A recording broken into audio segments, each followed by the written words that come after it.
murid mampu berpikir, bertindak, dan mencipta dengan merdeka, mandiri, dan bertanggung jawab. Salah satu strategi yang perlu ditinjau ulang adalah bentuk disiplin yang dijalankan selama ini di sekolah-sekolah kita. Maksudnya di sini itu anak-anak itu kadang tidak mempunyai tujuan untuk mereka pergi ke sekolah. Mereka rata-rata kalau kita tanya, kenapa sih kamu sekolah? Karena disuruh orang tua. Itu yang belum ada di anak-anak sekarang. Makanya mereka itu kadang jenuh di sekolah karena tidak ada unsur dari dalam. Unsur-unsur ini yang harus dibangun oleh seorang guru. Jadi kenapa sih mereka harus belajar? Apa keuntungannya? Itu harus jelas tujuannya. Apabila tujuan-tujuan jelas, anak-anak itu akan pergi ke sekolah dengan senang hati. Dia menganggap bahwa sekolah adalah taman yang indah yang dirindukan anak-anak untuk datang ke sekolah. Bayangkan apabila anak-anak di rumah sudah broken home, ditambah lagi di sekolah dibebani dengan segala macam tuntutan yang sangat luar biasa. Kasihan mereka. Nah, apakah kasihan anak-anak kalau kita disiplin mati ke anak-anak tanpa tahu apa sebab dan membuat mereka, yaitu konsep disiplin positif dan motivasi.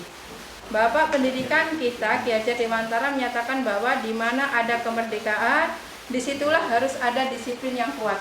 Sungguh pun disiplin itu bersifat self-disiplin, yaitu kita sendiri yang mewajibkan kita dengan sekeras-kerasnya, tetapi itu sama saja. Sebab jikalau kita tidak cakap melakukan self-disiplin, wajiblah penguasa lain mendisiplinkan kita.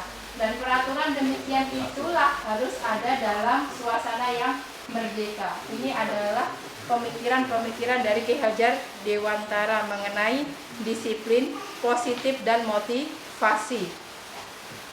Kemudian modul yang selanjutnya yaitu 2.3 keyakinan kelas. Menurut Gosen, suatu keyakinan ini sedikit saja yang dikulik di modul ini.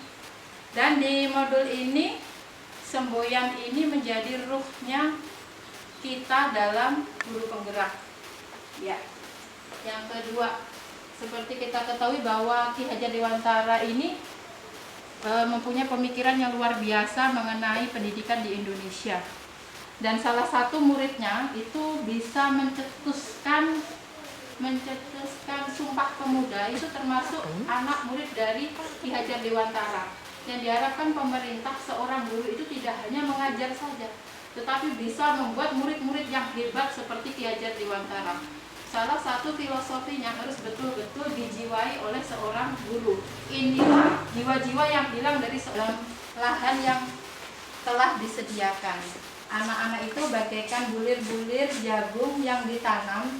Bila biji jagung tersebut ditempatkan di tanah yang subur dan mendapatkan sinar matahari dan pengairan yang baik, maka meskipun biji jagung adalah bibit jagung yang kurang baik atau kurang berkualitas, dapat tumbuh dan baik karena perhatian, perawatan dari Pak Tani.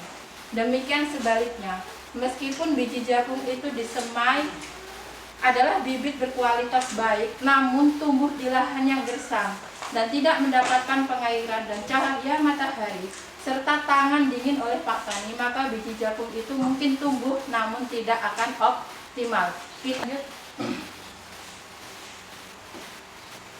Dalam proses menuntun anak diberikan kebebasan, namun pendidik sebagai pamong dalam memberi tuntunan dan arahan agar anak tidak kehilangan arah dan membahayakan dirinya. Seorang pamong dapat memberikan tuntunan agar anak dapat menemukan kemerdekaan dalam belajar. Ki Hajar Dewantara juga mengingatkan para pendidik untuk tetap terbuka namun tetap waspada terhadap perubahan yang terjadi. Waspada, carilah barang-barang yang bermanfaat untuk kita. Ini termasuk lanjutan dari pembelajaran Ki Hajar Dewantara. Saya ambil poin-poinnya saja. Kodrat alam dan kodrat zaman. Ya, seperti kita ketahui ada kodrat alam dan kodrat zaman. Apabila kita tidak mengikuti zaman, kita akan tergilas oleh zaman. Dulu kita pakai HP yang ada senternya. Kalau kita tidak mengikuti HP yang model sekarang, kita akan tergilas oleh zaman. kita akan ketinggalan. Makanya seorang guru itu harus bisa segalanya, dituntut seperti itu. Kemudian ini, profil pelajar Pancasila. Ini adalah pilar kurikulum yang terbaru yang akan kita canangkan bersama di setiap sekolah, dan ini merupakan pilar kurikulum. Muara seluruh kurikulum yang akan datang adalah profil pelajar Pancasila. Kenapa mau dikuatkan lagi profil pelajar Pancasila? Karena pemerintah merasa oleh perkembangan zaman ini anak-anak itu sekarang mulai kehilangan arah. Makanya setiap sekolah sekarang akan dicanangkan profil pelajar Pancasila. Apa sih profil pelajar Pancasila? Profil pelajar Pancasila itu ada 6 dimensi. Yang pertama adalah beriman, bertakwa kepada Tuhan Yang Maha Esa. Ini yang harus ditanamkan ke anak-anak. Kemudian mandiri, bernalar kritis, kreatif, bergotong royong, dan berkebinekaan global. Ini muara dari seluruh mapel. Nanti semua guru harus mengajar. Assalamualaikum warahmatullahi wabarakatuh. Waalaikumsalam warahmatullahi wabarakatuh. Berjumpa lagi dengan Ibu. Hari ini kita akan belajar seni budaya. Sebelum kita belajar anak-anak ya, Ibu akan meminta kesepakatan kelas ya. Apa sih kesepakatan kelas dan bagaimana nanti? Kesepakatan kelas adalah kesepakatan yang kita sepakati secara bersama-sama dan harus kita lakukan di dalam kelas. Mengerti ya? Mengerti. Kalau mengerti, silahkan nanti Ibu minta tolong kalian tulis kesepakatan kelas kalian. Maunya seperti apa kelas ini, mau dibawa seperti apa, mau jadi lebih baik lagi, silahkan tulis, nanti ditempel ke depan ya. Satu aja dulu ya. Ke ya. Silahkan nanti ditempel di depan. Ya, silahkan ditulis dulu. Maunya seperti apa kelas kita? Silahkan, kalian kan mempunyai mimpi kelas kalian seperti apa? Saya bermimpi kalau ketika di kelas itu seperti apa supaya kelas ini menjadi nyaman dan tempat kalian belajar. Silahkan ditulis dulu. Matiin dulu. Ada kesepakatan kelasnya di sebelah sini. Iya, maju ke depan. Amanda belakangnya siapa? Nah, silakan maju. Nah, ditempel di sini.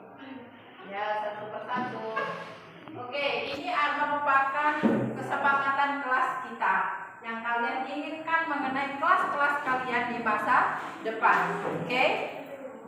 Ya, silahkan ditempel bergantian. Terus Silmi, Dinda, Rizky, silahkan.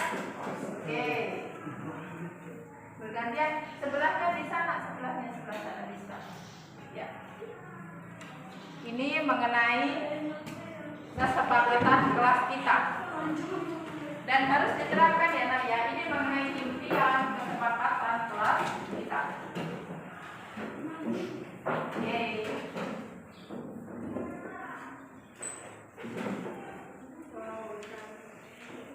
Tolong jangan diambil ya, karena ini setiap hari bisa kalian baca impian-impian kalian mengenai kelas-kelas kalian. Nanti insya Allah akan Ibu printkan dalam bentuk kanva ya.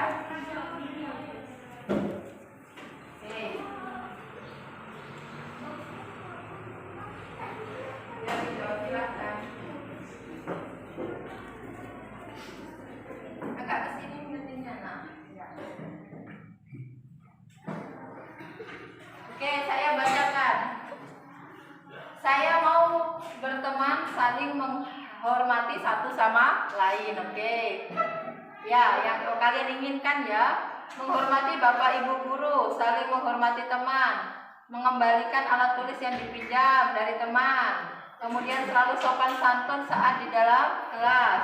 Saya bermimpi mempunyai teman yang sopan dan baik, ya kan? Mempunyai teman yang sopan dan tidak saling mengejek. Oke. Tertib saat pembelajaran akan dimulai. Oke. Saya bermimpi kelas saya sopan, jujur, dan rajin. Oke, tidak boleh mengejek teman. Oke, mempunyai teman-teman tidak berkata kasar. Oke, good. Kemudian saya ingin mempunyai teman yang baik. Oke, saya bermimpi mempunyai kelas yang sangat bersih. Oke, bagus. Menghormati bapak ibu guru. Tidak boleh makan di dalam kelas. Nah, ini ada yang memimpikan seperti ini. Saya ingin kelas saya menjadi bersih, indah, nyaman dalam belajar, mendengarkan guru saat menerangkan, mengerjakan tugas, saling berkolaborasi. Oke, saya ingin mempunyai teman yang suka bergotong royong. Oke, itu tadi kesepakatan kelas kita. Silahkan nanti diterapkan di kelas. Ini kan sudah ada tulisan kalian.